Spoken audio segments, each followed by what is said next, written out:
Now, if you love Optimal Work Daily, a great podcast to pair it with is the Hustle Daily Show, part of the HubSpot podcast network and the audio destination for business builders. The Hustle Daily Show provides your daily dose of business, tech, news, and original stories to keep you in the loop on what's trending in business so you can use this information to help your own company succeed.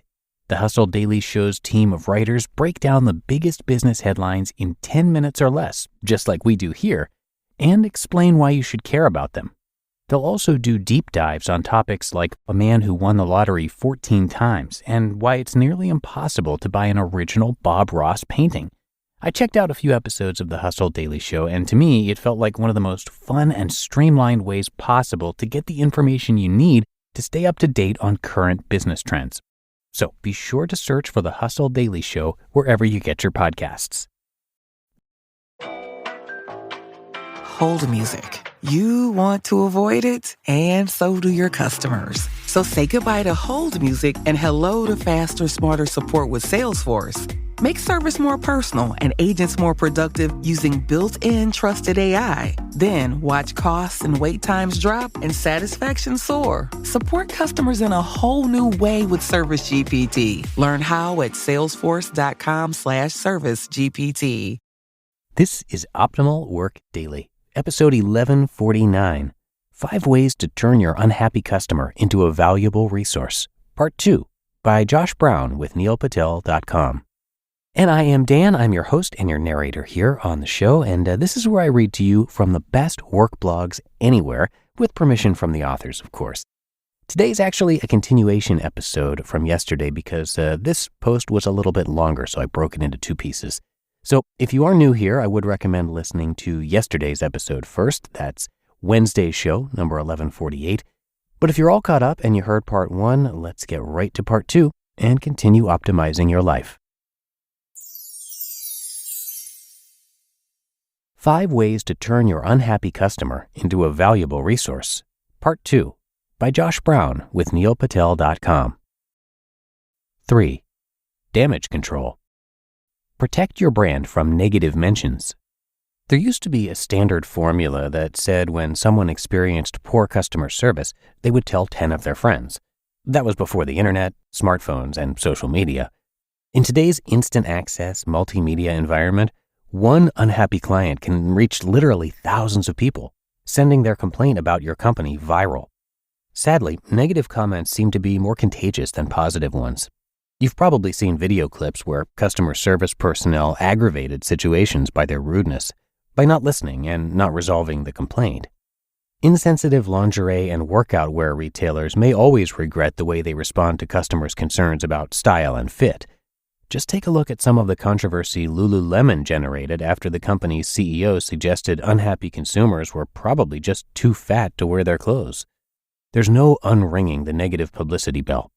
That's why it's critical that you use your interactions with unhappy customers as an opportunity to turn them around. Unresolved complaints tend to escalate. They get posted to social media pages, and more unhappy customers join the conversation.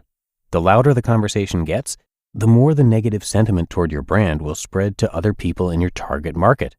By providing good customer service and making customers feel heard, you can minimize your negative publicity. 4. Build a positive reputation. On the flip side, an unhappy customer that's transformed into a delighted one becomes even more loyal than a satisfied customer.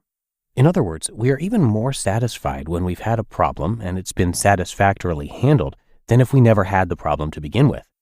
Better still, when a disgruntled client receives stellar customer service, they are more likely to tell their friends, in part because it casts them in such a positive light. Nordstrom's built a reputation for exceedingly excellent service, especially the way they process customer returns. Store managers are given wide discretion on how they implement the company's generous return strategy, supposedly even accepting tires at one store, a product Nordstrom's doesn't carry. The story, one of many, spread like wildfire and helped cultivate the Nordstrom brand of individual attention and superior, over-the-top service. Zappos is another company that has legendary status when it comes to its customer service. Their devotion to providing quality service and listening to consumers has paid off in dividends. They have a legion of fans who can't wait to spread the word about how outstanding their services are. Free advertising. And 75% of their purchases come from repeat customers. When you delight your customers by resolving their issues and then exceeding their expectations, see the second tip, your customers will be motivated and excited to share the story. Again, everyone is happy to spread the word about how special and important they are that a company went out of their way to help them.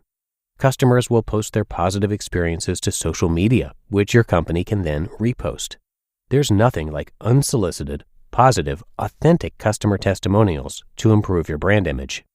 Remember, every initially combative or irate customer contact gives you the opportunity to forge a lasting, positive relationship. And 5, seize the opportunity for improvement. Once you conclude your conversation with your now converted, happy customer, your work is not over. Remember those detailed notes you took during your call?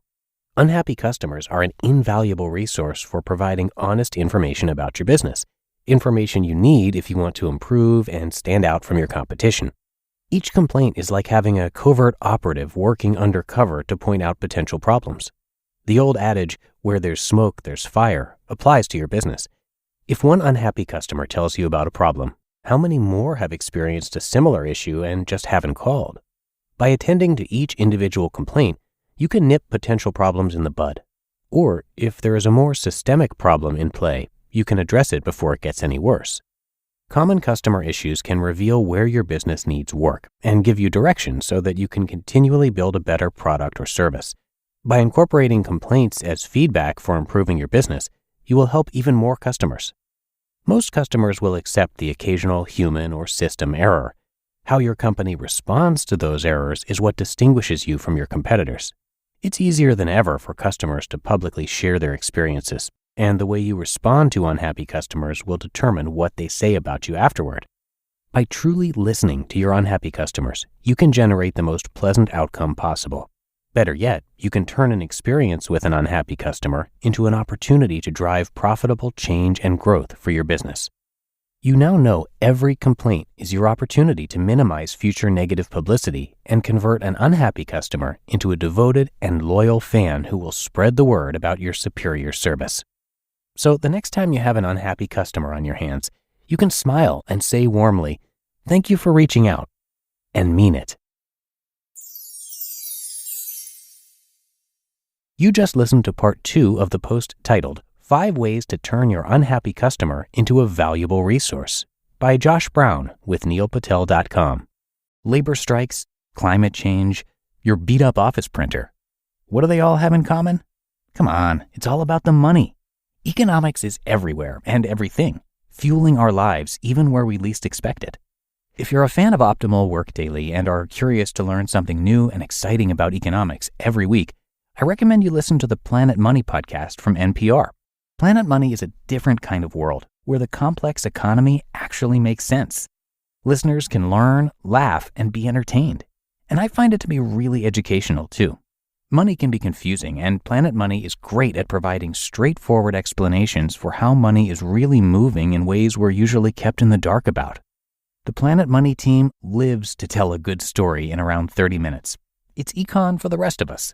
So tune into Planet Money every week for entertaining stories and insights about how money shapes our world. Stories that can't be found anywhere else. Listen now to Planet Money from NPR, wherever you get your podcasts. Your business is buried in manual work, taking forever to close the books. If this is you, consider 3 numbers: 37,000, 25, 1. 37,000. That's the number of businesses which have upgraded to NetSuite by Oracle. 25. NetSuite turns 25 this year. That's 25 years of helping businesses do more with less, close their books in days, not weeks, and drive down costs. 1, because your business is one of a kind, so you get a customized solution for all of your KPIs in one efficient system with one source of truth. Manage risk, get reliable forecasts, and improve margins. NetSuite is giving you the power of having all your information in one place, helping you to make better, more driven decisions as a business owner. Everything you need to grow, all in one place. And you really can't put a price on the power and efficiency that comes with having all of your processes streamlined like this. This is truly an unprecedented offer. Right now, download NetSuite's popular KPI checklist, designed to give you consistently excellent performance, absolutely free at netsuite.com/startup. That's netsuite.com/startup to get your own KPI checklist. netsuite.com/startup. And thank you again to Josh, and also, of course, to Neil Patel for letting us share articles from his site for many years now. And a little bit more about Neil that I didn't mention yesterday. He's a New York Times, Los Angeles Times, USA Today, and IndieBound best-selling author. And that is for the book Hustle, The Power to Charge Your Life with Money, Meaning, and Momentum. And you can find that book on Amazon. It is very highly reviewed, so we do recommend that one. And Neil is also a podcaster, offering valuable advice on his own show, Marketing School. So you can check that out too. It is actually a short daily show, very much like this one in terms of format, covering marketing every day. So that's going to do it for this episode. I thank you for being here and for being a subscriber or follower on your podcast app. And I'll see you back here tomorrow, where your optimal life awaits.